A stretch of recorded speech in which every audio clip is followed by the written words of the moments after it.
शिक्षण शाळेतलं आणि व्यवहारातलं. शिक्षण म्हणजे काय? पाठांतर करून लक्षात ठेवलेली जुजबी माहिती.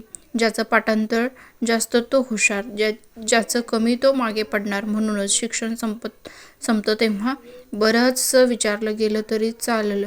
व्यवहारातलं मिळतं ते शिक्षण वेगळं. शाळेत भाषा शिकवली जाते. माणसाच्या माणसाला संवाद कसा करावा हे व्यवहार सांगतो. पुढे पाठ करावं वेगळं आणि गणित समजणं वेगळं. शरीरशास्त्र वेगळं आणि आतला माणूस त्याहून निराळा. एकूण स्वर किती ह्याची संख्या समजणं आणि संगीतातला आकलन होणं ह्या भिन्न गोष्टी आहेत.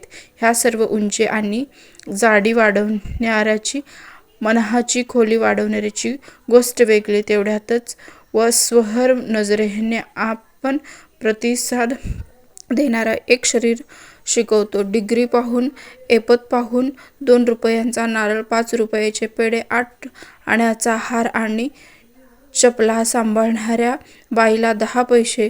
तेवढ्या साधनावर माणूस देवळापर्यंत पोहोचतो. देवापर्यंत जातो का?